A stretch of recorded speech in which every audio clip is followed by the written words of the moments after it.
Thanks for tuning in. This is Michael W. Ford. This YouTube channel, considering Luciferianism as a methodology and a practice in the art of magic, one thing that I haven't presented clearly is the ideology behind it. There is an ideology which stands alone, independently, and prior to Luciferian magic.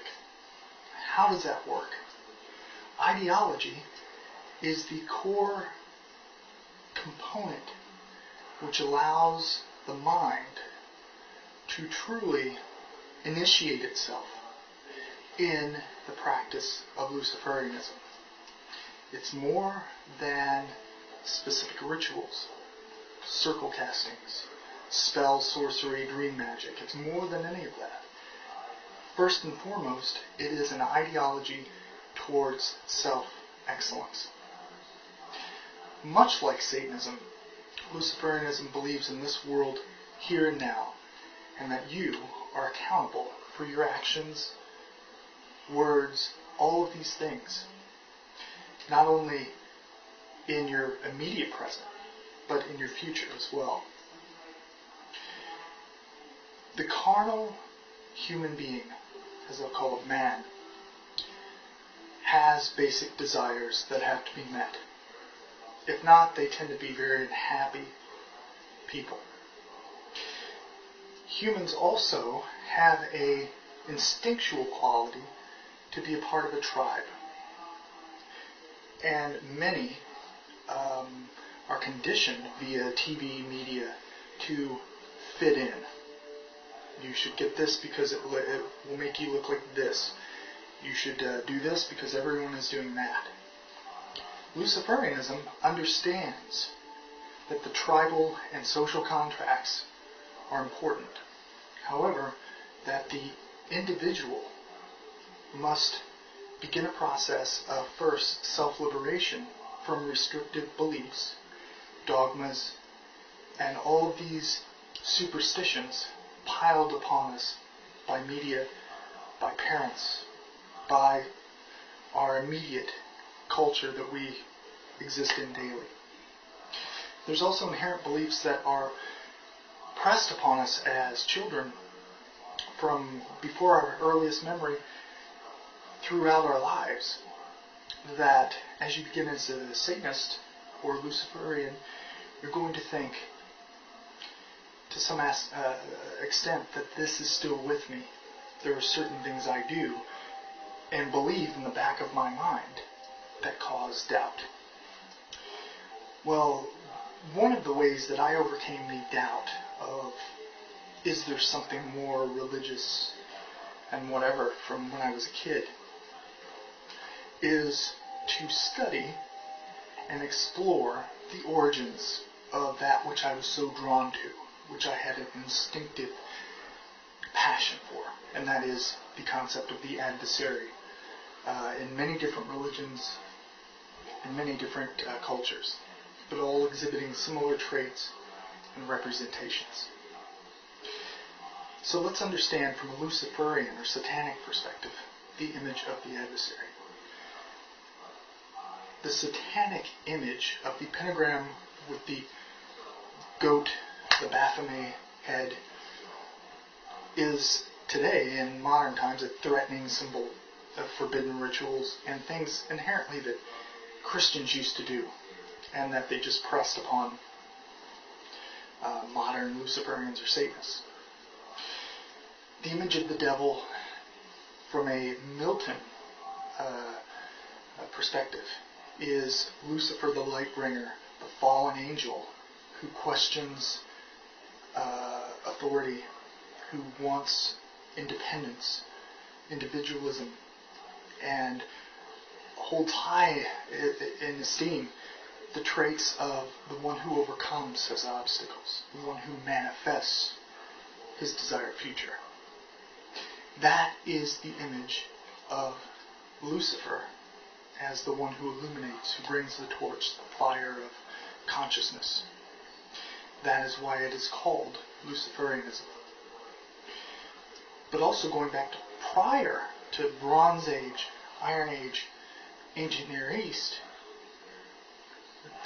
associated with the planet Venus, morning and evening star, are a whole line of local temple cults set up to different gods and goddesses, all associated with what we now perceive as Lucifer, the light bringer, the adversary.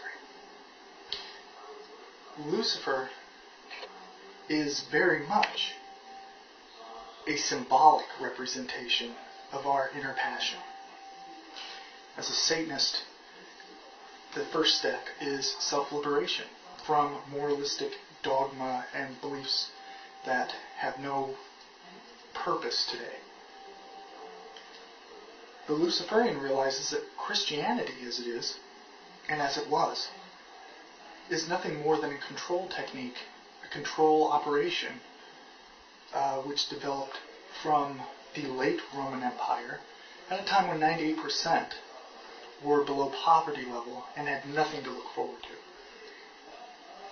Luciferianism acknowledges that today we all have possibilities to varying degrees of our own potential in achieving goals and what we may be driven towards in life. We also have science in our corner because the core foundation beliefs of evolution are Luciferian. They're symbolized in myth and legend and spiritual clothing, if you will, in approach to practice. But magic is the key component in how we get there. This is one part of the ideology. The next part is applying it.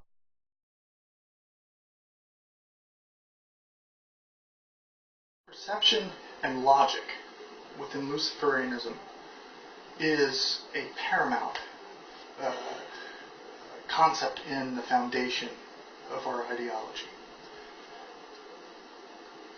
Every new initiate or one interested in Luciferianism, I always strongly recommend that you approach the structure of the books in terms of ideology as within the realm of reason, logic, and symbolism accordingly. Symbolism in terms of gods, demons, deific mask, representations of a type of energy in nature or occurrence, natural phenomena, and symbolic to an aspect or occurrence within ourselves. If you do that, you won't fall into the blind faith category and delude yourself to what you're trying to accomplish. I strongly confirm that the gods and demons of the pantheons that are worked with within Luciferianism are tools and masks. Masks of types of subconscious or conscious knowledge, discipline, power. But ultimately, it begins and ends within us and what we put forth. If I were to tell you that gods are real, existing in another realm, I can't prove that to you. You can't experience that. You can't understand that could be so. My early grimoires, because they were reflections of my workings, personal workings, I presented them just as there were other people that were into this like me. In recent years, because of the explosion of Luciferianism, it's the responsible thing to not fall into the theistic category and tell everyone you have to believe in demons and so forth. Approach them as symbols, and however it develops within you, within your life and initiation, take that. One thing Luciferians should never do is try to tell someone that Lucifer exists, or spirit exists, or gods exist. Especially if you perform magic personally and your own imagination and your truth within the circle, as we call it, your ritual, spiritual universe, if you will, is subjective. Now you can have results based on that, but that could be explained by reason and logic. You always want to use reason and logic in presenting things, because if you get abstract, you're no different than a Christian who says God works in mysterious ways. And I don't question the Word of God because it says it's the Word of God. You have to question everything. So within the grimoires, Dragon of the Two Flames, even Bible of the Adversary, approach it symbolically and what it represents. And when you get into the ideology of applying it, thought, word, action,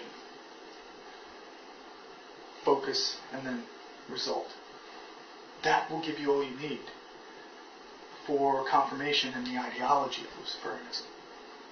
If you want the spirituality, that's a subjective term on your experience and your personal life, then it would lead there. If you're naturally skeptical to the point of you won't accept any spirituality or symbolism within yourself because that's how you're wired, you're a very black and white person, then that's fine too.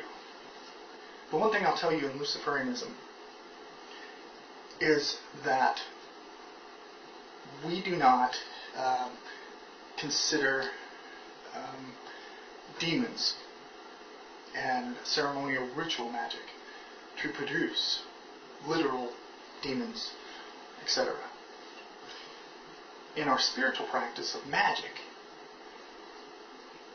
that's a different story. When you enter the circle and you're practicing, it may help you to fully experience that. And the feelings and the things that happen may support that mythology. So perception is everything in our ideology. Questioning, but also allowing the possibility for another avenue. When I researched Dragon of the Two Flames, it took me all the way back to the cult of Yahweh, and beyond that, that really confirmed what I was doing in life and the great work. Because it's reason and logic that shows Yahweh has no valid foothold in the world.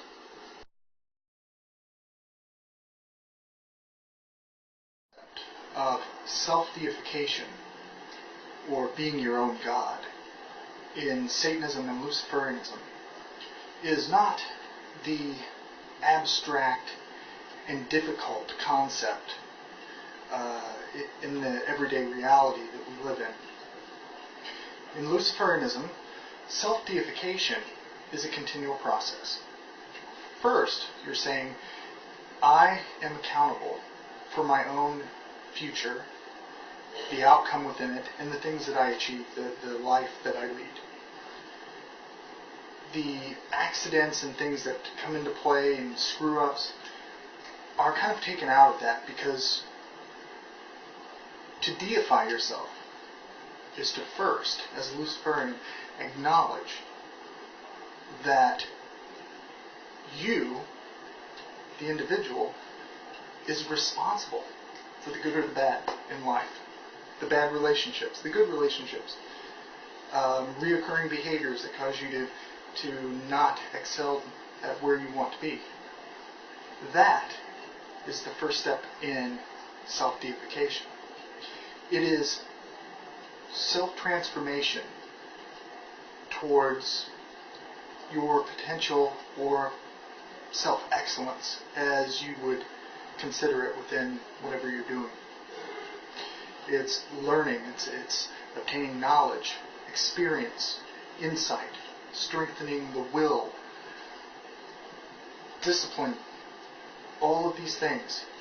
Being able to, in a professional way, have discussions with people in a work environment, to, even when it's against you, to compel your will to something to occur accordingly, a result.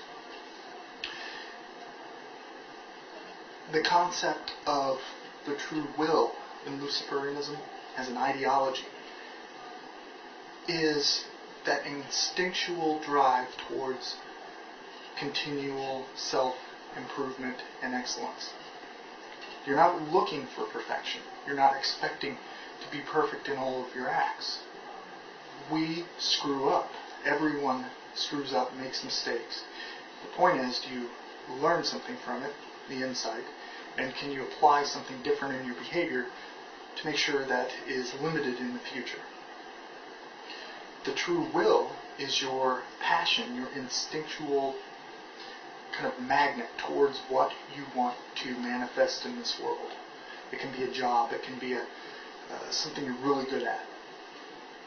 True will is paramount because those traits that you exhibit in the true will are what we call the personal God or the daemon in magical tradition. I'm not going to go into the daemon.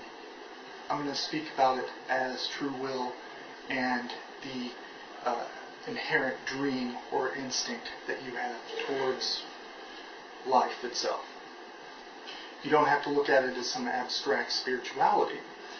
On a basic level, all Luciferians and Satanists, I strongly suggest that you take away all the mystical, all the spiritual first, and recognize it in a material, physical, mental sense, and in relation to like quantum mechanics or physics, and the cause of effect, and that our brains create the energy that can in turn kind of shape the environment we live in. If you do that, you'll have the ideology of this is what true will means, this is what self-deification means. It doesn't mean that I'm a great, mighty Judaic God, as Christians would say. If you say to a Christian, I'm my own God. It doesn't mean you bow down and worship yourself. Oh, you created heavens, earth, blah, blah. It's about I'm in control of my own life and I'm responsible for my outcomes. And when I have moments of weakness or need to focus or something difficult happens, then I can look to my instinctual guide, that magnet, that stone that keeps me centered, and rely on that always, because that will not betray you. Its win is your win, essentially. So self-deification for Satanists and Luciferian is a continual path, a process in life, part of self-evolution, obtaining power and greatness, to where 5 years down the road you can say, I've achieved this from where I started. That is when you can truly liberate yourself from Judeo-Christian slave mentality and look at yourself as a individual worthy of your own respect. Self-deification does not mean over-exhibiting your pride. Pride is an excellent trait for a Satanist and Luciferian if pride has restraint and respect for others, more or less. No one likes someone who brags constantly. Let your achievements speak for you.